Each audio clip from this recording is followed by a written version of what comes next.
What do you think? New era. Are you excited about venturing into this new realm of the Star Wars vintage? I am, although Okay, what a strange start, I know. you know? It is. It is. All right. So strange. Yeah. So strange. I had to look at the next 4 episodes. Just fast forward through the next Yeah. 4 episodes to make sure that this is like a recurring Yeah. cast or something Yeah. like that. Because I was like, Yep. not what I No, would have. I had some similar thoughts. I think this is going to be an interesting ride. Yeah, definitely. Have you seen anything new about Indiana Jones? I mean, we're No, talking about Disney stuff. I know it's true.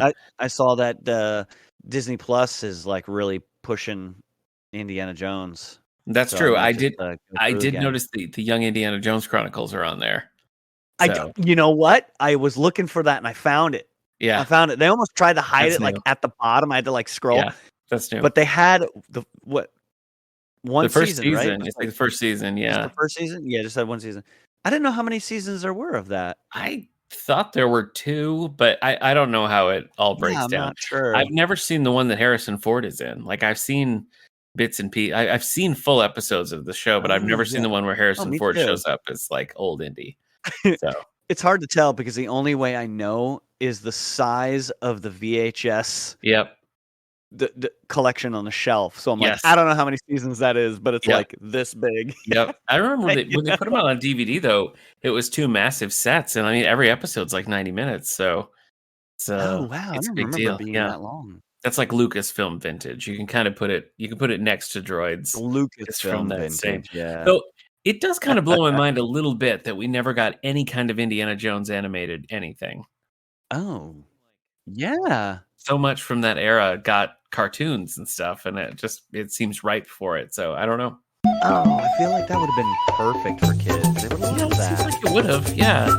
Like Indian Short Round or something. I don't know. I would have watched it. I would have watched it. As long as the people who made these shows had nothing to do with it, then I think maybe an Indiana Jones cartoon would have been.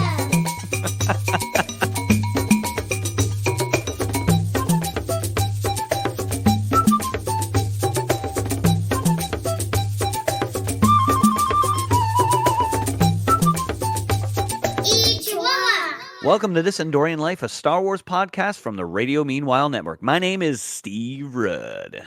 I'm Nick Gunning, and we've followed the Ewoks from Return of the Jedi and beyond, and this time we're branching off into the Star Wars Vintage Collection with Droids. Droids. Today we're discussing Droids, Season 1, Episode 1, Ooh. The White Witch. This episode originally aired as part of the Ewoks and Droids Adventure Hour on September 7th, 1985. We were wee boys. You said it this time. You said it. New we era. Were wee boys. It's a new era. It's a new era. Although not a new director. Today's episode was directed by Ken Stevenson, which we've seen that name many a times over on the Ewok era. Written by Peter Sauter, which is new. This episode was adapted into the children's picture book of the same name by Emily James with illustrations by Bunny Carter. Couple of different releases. We had the UK PAL releases, which is what most of the Droids releases were, on a collection called Droids 1. A different set of episodes was issued in the US on standard VHS, also called Droids Volume 1, but it's just White Witch and one other episode. No DVDs. There are some episodes. I think 8 of 13 episodes were released on DVDs in kind of edited format, but this one never got a DVD release. Didn't see the light of day again until it was released with the rest of the series on Disney Plus on June 18th, 2021. So we're almost at the anniversary of this rolling back into our lives. In the regular cast, we have Anthony Daniels as C-3PO. Sound designer Ben Burt is credited with the sounds of R2-D2, creating those sounds for the original trilogy and for Droids here, though R2-D2 is credited as himself. No, it's just such a great. We have a new theme song, In Trouble Again. This is by Stuart Copeland and Derek Holt. Here's a funny thing about this theme song. I've been learning Portuguese, and so I was watching Disney Plus stuff with the Portuguese language channel on, and when I started Droids, it was still set to that. So when I first started this, it was just instrumental, and I was like, "Oh, okay. Well, it's still kind of weird, but it's kind of a sort of a techie vibe of an instrumental number." And I'm like, "That's an okay thing." But then I realized, oh, it's in Portuguese, so I started it over in English, and then I heard the lyrics and the singing, and I was like, "Ooh." Here's the thing: if it sounded like a police song, Yeah, it is. It's really. singing a police. That Copeland is. I had to look it up. You're I was like, right. this is very like policey. You're And right. he played for the police, You're right. and I was just like, Yeah. what? That's why it sounds like, because it has that like little sting or It police does. Yeah. copy I sound didn't to think it. of that in the moment, but you're absolutely right. It does. Yeah. So fun fact that he wrote, and which is interesting, right? Because the first season of Ewoks, they get a pretty prolific Oh, sure. artist. Taj Mahal still going strong. Taj Mahal still going strong, right? And so it's like I just think that's funny that they chose to do that. Yeah. It's not that great, but I'm sure like we're gonna Yeah. be like pining for it in season 2. I think the Yeah. season 2 is only like one episode, but Yeah. It's more like season 2 yeah, is like basically just like a rap movie. mini movie, yeah. So the format of this show seems to be that C3PO and R2D2 bop around from owner to owner, and it looks like we got mini arcs. So this arc, I think, is the first 4 episodes. So we'll see some of these characters recur. Oh, okay. Weird that you'd make a droids show and not make the droids the lead characters. Yeah, They play a supporting role similar to what they play in like A New Hope and Return of the they Jedi do and stuff. exactly what they do. Yeah, they're just you're useful, tools Yeah, to continue the plot of the show that's yeah, already going. yeah. So it was well, I don't know. I guess we can talk a little bit after the summary and Shall we? everything, but it was a little strange to be like, who are these people who are our main characters? Like I Yeah. odd. Anyway, our featured cast member for this week is Leslie Donaldson. She is here as Kia Mole. Looking at her IMDb, this seems to be the only voice role she did, but she had a pretty steady, if not stellar, career on screen. I think her most notable role, at least the one that was most recognizable to me, was playing Lila in Friday the 13th, the series. She was in multiple episodes of that and showed up here and there, but nothing that you'd be like, oh, of course. Oh, No, we yeah. got Kea Mall, and I do Leslie, believe Kea is in. Is it Kea or Kia? What do they say? I can't remember. Ask your I think kids. I think it's Kia. Kia. Kia. Yeah, Okay. I All can't right. remember now. I believe she's in the first 4 episodes, so we'll see her again. Yeah, we will. We will. Yep. All right. It's time for the uber detailed plot of season 1, episode 1, Droids. Godspeed. The White Witch.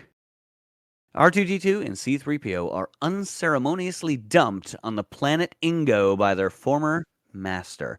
Hopelessly lost, they wander until they are picked up by 2 roving speeder pilots, Jord Desat and Thal Jobin.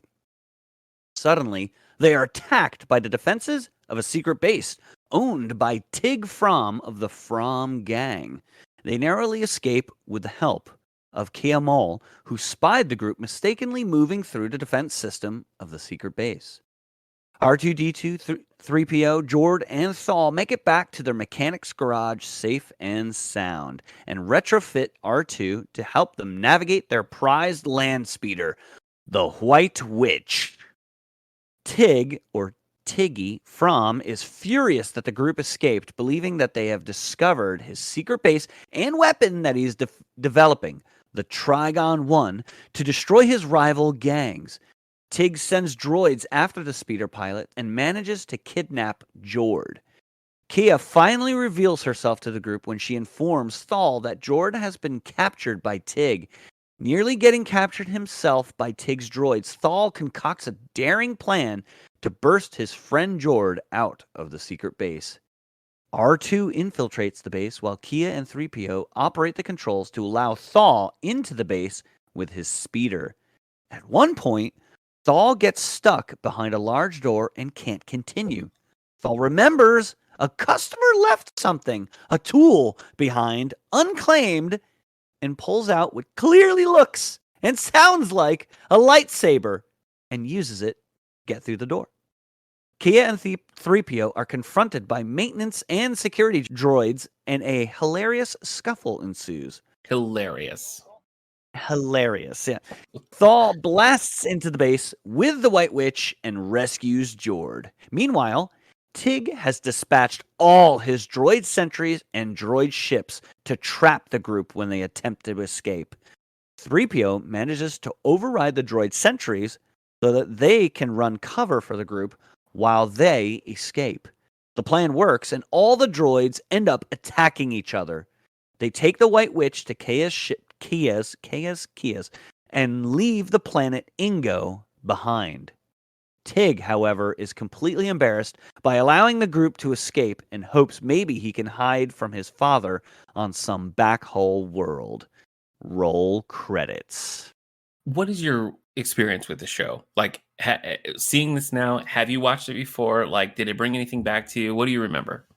So, I had to look forward, skip forward. It's funny. I went forward to the 4th episode, which you said that there's a 4-episode arc, because I was like, oh, I guess these characters are in this show, and I didn't really recognize it. I remember there being like stormtroopers and like stuff like that, and there are. And so I don't remember this plot line. I don't remember these characters. Yeah. That's how I feel. I'm pretty confident that I have never seen this episode before. What's interesting to me is that here we go. Here's another Star Wars show, and the opportunity to have 2 very iconic Star Wars characters. And the show, at least this episode, doesn't feel very Star Warsy. It's almost like, okay, hindsight's 2020, right? We can look at all the characters they've created post Return of the Jedi, and these don't fit, right? Yeah. Like, at least take some of the characters that have already been made, or some of the aliens, and emulate them into the show. Change them a little bit, make a brown alien green, make a pink alien blue, like, just, get it in there. What it seems like is like they took it's like without 3PO and R2-D2, this could have been an animated Battlestar Galactica show. Yeah. I was watching, and some of the things I was like, what are we trying to chase here? Are we trying to chase like a He-Man vibe? Like, are we, I just... Yeah, there was that too, right? Yeah, I don't really know. Yeah, I don't really know what they're going for. You said it in the beginning. It is a really weird start. It doesn't at all feel like this is the first episode of a new series. And considering like the age group that it's aimed at, I feel like a lot of dull characters are thrown in your face. You know, you get a lot of both heroes and villains, and it's sort of like, it's confusing. Like, are these going to be the people that take us through? I don't know. I think if I were going to go and try to like remake this show into something that would fit with like an 80s cartoon vibe, I think that I would make R2 and C-3PO more central, and I would give them like one human foil that they all kind of like fall into little like misadventures with. Like, give him like a teen who's on his own who teams up with them or something, you know what I mean? And have it just be like... Do something like emulate Star Wars. Like, have them be abandoned, and then like weird creatures pick them up, and then sell them to Jord and Thal. Right? I think a version of that happens later on, because we go through, I want to say the first season is like 3 arcs where it's like, you're with these people, you're with these people, you're with these people. But yeah, it's kind of, it's a similar complaint we had about the Ewoks, and that like, okay, you have the Ewoks from Return of the Jedi, you kind of know what they are, you know what they do. Like, why is that show not like Wicket is the lead character and he's got like a ragtag group that follows him, and he is like a cool, like Wicket is a buffoon in that show. Like, why isn't he like the cool lead? You know, and it's kind of like here too. Like, if you set out to make a cartoon starring R2-D2 and C-3PO, why don't you build the show around them rather than create an entirely different show and then tuck R2 and C-3PO in it? It's so weird. Well, I also think C-3PO and R2-D2 were not really that iconic until the prequels came out. Right? Just think of it. Like, when I grew up, like, I didn't give a rip about them when I grew up. You know, it was Han Solo. I always loved R2-D2. I always loved R2-D2, but all right. True, R2 was cool, but like, I mean, they really grew into their characters. They win most improved as far as like all the characters, I think. You know, it's almost like this show should have been timed after that, right? Because then it would be popular, right? Yeah. So, you know, you talk about these arcs, and it's just like, I know they're stormtroopers because I do remember watching the show. I'm pretty sure Boba Fett's in here at some point. I'm pretty sure Boba Fett's here. I think you might be right. Why didn't they choose that as the beginning arc and then go to like something less familiar and then go back to something familiar? You know, it's just like I don't know. It is a little odd. And I also think like, you know, this was packaged. This was like a 1-2 punch with droids and Ewoks. So this would have been aired right alongside the first episode of Ewoks, and like they don't feel anything like each other. Like this show doesn't feel like it's set in the world of the Ewoks, and like the animation style, sometimes it's more realistic than I was expecting. It doesn't feel like C-3PO and R2-D2 could stumble onto Endor and be like, "Oh, the Ewoks." Like I don't see how that would work. I know there's a comic crossover that we'll get to eventually, but like So it's not only does neither series feel like what we're just coming out of, either Return of the Jedi or even like the Ewok TV movies for the Ewok show, but like they don't even feel like each other. So like I just have no idea. There's no cohesion whatsoever. Yeah. Well, I was excited to see the A-Wing right away. You know, there were like clear Star Wars images that I was like, okay, well, at least we got something, you know. Lots of Star Wars, lots of speeder sounds from the sounds. You're right. 4, like did a very good job. It did. A lot of the visuals were very Star Warsy. A lot of the visuals were also very Battlestar Galactic-y. Yeah. Right. It was that era of like science fiction, like, oh, all ships are pointed with like round mouthy tips. Like it was just weird. Like I was like, oh, that looks like a Viper from the White Witch is basically a Viper from Battlestar Galactica. Also, I heard White Witch and thought I thought Narnia. I thought there was going to be some. I mean, I thought Witcher. Oh, Witcher, because I'm a Witcher. You're a Witcher fan. You're a Witcher fan. Toss a coin to your Witcher, Duncan. I don't know. I don't know. I guess maybe you can't make us happy. Although to be fair, we did enjoy the Ewoks comic that we read and the Return of the Jedi novelization. But just looking at the show, I don't know. I'm in it, and I know the one that I have seen. I want to say that's the one that's like the Prince and the Pirate or something like that. I don't know. Yeah, I'm excited to get there, but thinking about like having a 4-episode saga with these characters, I'm just like, no thanks. Give me my 12-minute Ewok episode. You know, I don't. Just think about the Star Wars comics that came out the same time. Yeah, they're so Star Wars. I know. They're like, the color is of the era of that age. I don't know what age of comics that is, but like these shows are just like, there must have been like you can make a Droids show. It just can't be anything. It just can't be like Star Wars. I guess you can make a Ewok show. It just can't be like Star Wars. Like I don't understand why at that point. Like I don't know how serious any sort of prequel or sequel talks were in 1985. I guess I would have assumed that continuing Star Wars, it was kind of like, this is it. Like we are continuing Star Wars with the Droids cartoon. So why anybody's hands would be tied, I don't fully understand, but it sort of seems to be the case. But I don't know. They couldn't do it at all, right? Anything outside of the Star Wars. I mean, what is Rogue One? Would be like a Rogue One and Solo are both like, what do they call those? Well, those sort of like anthology stories, or anthology stories, right? So in the early '80s, any anthology, anything, or I mean, really in that era, the Christmas special, the Droid show, the Ewok show, anything that was not a Star Wars cinematic blockbuster film was pretty bad.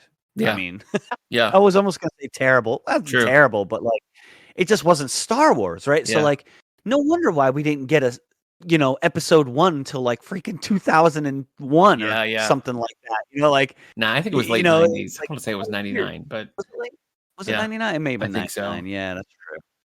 But I don't know. I mean, just think about that. That's forever, man. Yeah. So because it just wasn't popular, and so Lucas was like, "All right, well, I got to make a movie. I just got to make another movie. I can't make anything else." When you look at like Star Trek, which like it had the 3 seasons, not super popular in its original run, and then like it gained all this traction, in syndication. When they're like, let's make a Star Trek cartoon, it's like they just make more Star Trek and animated form. Boom. It's just Yeah. It's 100% Star Trek, sometimes better than what's before. But Star Wars, it's like they don't make a Star Wars cartoon. They make a bad cartoon with some Star Wars characters in it, and I just don't understand. Yeah. But guess we'll see where this takes us. That's a great comparison. Yeah, Well, Star Trek cartoon it's Star Trek. It's so good. I love it. Like if you watch the cartoon first and then you watch the original series, you'd be like, "Oh, cool! They made a show based on the cartoon." You'd be like, "Where's Imress? Where's Lieutenant Eric's?" Is he the weird one? Yeah, that sits with like the weird bug legs, and Maress is like the cat officer that's like, Captain Kirk. That's neither here nor there. What the Ewoks and I want to know, Steve, is what was your Oak of Arc moment? What was the moment for you that was like, ugh? Okay, I think the moment for me that actually bugged me at the very beginning, which you're gonna laugh that you think, oh, this is on Steve's list of stupid things. Nothing surprises me. I think it bugged me that C-3PO's mouth didn't flash black and white when he was speaking to indicate that he's speaking, right? Like la la la la la la la. It's so bad. I'm gonna need an oil bath. There wasn't like a flash to indicate speaking. He doesn't in the movies, but I just thought, well, a cartoon, it would help. And right off the bat, I was just like, I think that's a mistake. I see why they didn't do it because it's cheaper, but there were times where he's like sitting there talking, and it's like he's not even moving. I know. I have no idea if he's talking. I mean, I did clock that. I did feel like he was not like his features just are not very articulate. He just was like this. Yeah. I mean, it's an audio medium, but yes, I know. I just have my mouth open. I know what you mean. Okay. All right. Well, mine is also kind of a character design thing. Oh, okay. And honestly, I wasn't really wild about any of the character designs. I think R2 is fine, but he's also kind of the closest to what it was. C-3PO is also like when he's falling over and stuff, he's very limber. Like you don't really even get the sense that he's like a droid, but robot. Yeah. But the one of the dudes, and I don't remember what his name was, but one of the dudes that were like helping them, Jord, maybe? I don't know. The one who was in the blue and had like the hair right down the center and like the little ponytail. Not the guy with like the red, like punk rock kind of haircut. That Stall had the punk rock shaved, side shave. Yes. He had side shave with mohawk, and then the other side was just bald. Right. And then Jord was the pudgier one that got you like used his stomach to knock into things and stuff. Yeah, I didn't like that. I didn't like that look. I didn't like any of the looks, but it was just like, this is silly. These are like our heroes. These are like these are the ones taking the place of like Luke and Leia. Like, I don't know. Like they're just like jolly land speeder mechanics. Yeah, it was not, it's like you're in it's like the like having a next door neighbor that like competes in like the local flat track mud racing and has got one of those like our heroes, ladies and gentlemen. Yeah, like it's just like, really, they chose those guys as like the dudes that love mudding on the weekends. Like that doesn't really resound with anyone. No. I don't know. By this point, you've got the Super Friends going. You've had like all the Filmation, like Batman and Robin stuff. You have He-Man. Like you have so many of these like epic adventure kind of shows, and then to take Star Wars and make it just like slapstick. I don't get it. But yeah, we have such a high. I mean, now again, we have such a high standard for Star Wars because look how much money it's made, the marketing, the toys, the everything, and it's just like you go back then, and it's like they just really didn't take it seriously. No, it didn't care. They just it's so weird. They didn't care. But let's talk good. What is your Ichiwawa moment? Okay. So for me, it was all the sounds. Yeah, you love those fun sounds to like hear the sounds. And even though the lightsaber was not my Oak of Arc moment, which it should be, because like, oh yeah, just some guy left it unclaimed, and it's just like, what the heck? Like, oh man, like no, he wouldn't. Like, so yeah, I don't know. I thought that was just like a weird explanation, but like the sound of the lightsaber when he was just like, oh yeah, and then he pulls this thing out and then like ignites it, and it's the lightsaber sound, which I was like, oh yeah. Oh wait, that means some Jedi just left it there, you know? So, I mean, maybe that. Okay. After watching Kenobi, maybe that does jive with the whole story of like, yeah, a Jedi just left it. He moved on with his life. Oh, right. Yeah. Right? Yeah. So, yeah, maybe. Okay. All right. I just justified it. Okay. Good for you. You made it work. Okay. Yeah. I'm going to go with that story. Some Jedi was like, oh, yeah, fix my car. Yeah. Oops. Yeah. No, that's not mine. What? You know? Okay. So, what about yourself? I got to give it to that A-wing in the beginning. Like you see it just briefly because I love the A-wing. I have love a little that A-wing too, I do, man. I do. Yeah, I do. It used to be my favorite. Yeah. So seeing that, I was kind of like, oh, cool, and that like built me up. It gave me more hope than I needed to have. But that, and I mean, I agree what you're saying about the lightsaber. It was still cool to see and hear, you know. So like those things really were like, wow, this is cool. But no, I got to give it to the A-wing. I love seeing it. Yeah, that used to be my favorite ship, and little known fact, it is the fastest of all of the fleet Well, it's so ships. sleek. It's so aerodynamic. Yeah, it's so cool. It's the one that looks most like a actual plane. I think that's why it's like so appealing. Yeah, at least to me. Yeah. It's like it looks like a Delta Wing fighter jet. Yeah, you know, kind of just clipped and.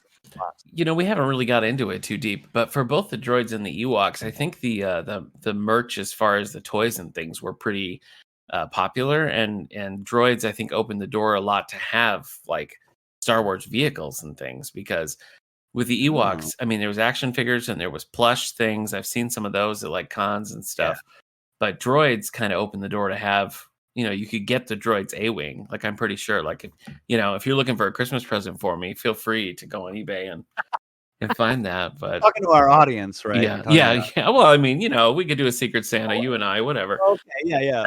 Oh, I wonder. Well, you know what? We should have a Radio Meanwhile Christmas party where we all draw names. We all have to get each other different presents. I'll get you guys. I do have an X-Men shirt that I have to show you guys sometime. All right. Really awesome. All right. Yeah. Just got it. That's right. For some reason, no one wanted it at TJ Maxx, so I got it for a great deal. But I rocked it. That's on your Radio Meanwhile bingo card. You have not been on previously on X-Men yet, so yeah, one of these days. All right. How many Yub Nubs do you give this thing out of 5? We'll say out of 5 Yub Nubs, how many are you gonna give it? It's tough, right? Because it's the first episode, so we don't know what to expect. But like, yeah, I think I would give it either a 3 or a 3.5, just to kind of put it over like 3. I mean, it's 3 is right in the middle, and it gives, but I feel like it gives it such a negative connotation. Maybe a 3.5. Yeah. You know, 4 would be something that I really liked, and this was just like, you know, the sounds were great, but like, man, swing and a miss. It was like a bunt. Yeah. They like bunted into Star Wars. I'm at 3 because like it wasn't boring, and there was some cool moments and everything. It's not a strong pilot. I feel like as a pilot or as like a launching point for this new series, it's like a 0, because it doesn't bring you in a good way, and it also doesn't really leave you like, yeah, let's do more of this. So I don't think it works as an intro, as a pilot.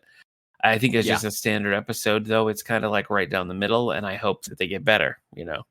Yeah, the only hook was they didn't even really. Oh, I guess they really did talk. They did talk about it. Was the race that they wanted to enter? Yeah, the Bunta race. Yeah. We're gonna be able to do it. Yeah, the Bunta, and it's just like, well, I don't really care.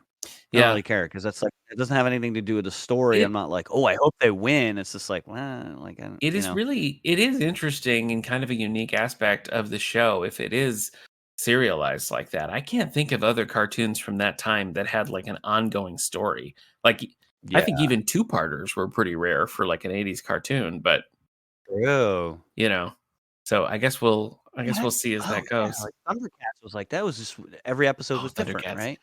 Thundercats maybe is a good example. I think there was some carryover there. At least some character arcs went through. Were there? Okay, I'm trying. Freaking Mumra.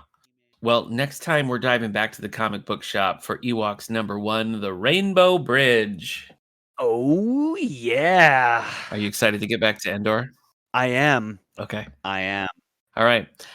These have been collected in a lot of ways. So if you want to read along with us, there's a nice omnibus that has all the Ewoks and all the Droids comics in it. Also, if you have Marvel Unlimited, it's right on the app, so you can do it that way as well. And I'm sure there's lots of other ways you can do it. But yeah, Steve and I both have the nice thick, like a dark horse omnibus. And there's a bunch of omnibuses, but that's right. I mean, obviously, this is the best one. You gotta have it. Yeah, it's absolutely necessary. So yeah, next time for Rainbow Bridge, just in time for Pride Month, right? The Rainbow Bridge. Yeah, there we go. All right. See you next time. Yep. See you next time. This Endorian Life was brought to you by the Radio Meanwhile Network. Other shows on the network include Previously on X-Men, 90s Music Got Me Like, and 9021 Here We Go. Share your thoughts on this and upcoming episodes by following us on Facebook or Twitter @Endorian Life. And please rate, subscribe, and share this show wherever you get your podcasts.